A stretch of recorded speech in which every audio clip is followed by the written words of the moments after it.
जैसे मेरा ही आप उदाहरण लीजिए। मेरे दादा के पास 200 एकड़ से ज्यादा जमीन थी, यानी उनकी अपनी जमीन नहीं थी। जाति के कारण वो पेशवाई जो हुकूमत थी उसके तहत उनको पेशवाओं के लिए टैक्स इकट्ठा करने के लिए ये हक दिया गया था इस जमीन पर। तो जाति के कारण उनके पास जमीन थी। उस जमीन में से कुछ, मेरे दादाजी कुछ ज्यादा होशियार नहीं थे, तो नए कानून जब आए आजादी के बाद तो बहुत सारी जमीन उसमें से चली गई।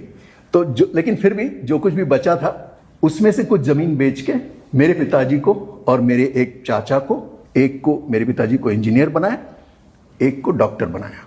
तो इंजीनियर का बेटा मैं, तो मुझे लगता है कि मेरा जाति से क्या लेना देना, मैं तो मेरिट का पुतला हूं। लेकिन मैं मेरिट कैसे पा सका, महंगे स्कूल और अच्छे कॉलेज में मैं कैसे जा पाया, क्योंकि मेरे पिताजी इंजीनियर थे। मेरे पिताजी इंजीनियर कैसे बने, क्योंकि मेरे दादा के पास जमीन थी।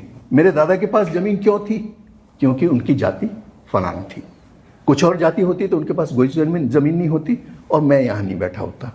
लेकिन मेरी पीढ़ी तक आते आते ये जो मेरिट की भाषा है ये इतनी सुदृढ़ हो गई और लोग वाकई, ये मुझ जैसे लोग वाकई ये मानने लगे कि ये वो जो कुछ भी है वो केवल और केवल मेरिट के कारण है, उनका जाति से कुछ लेना देना ही है।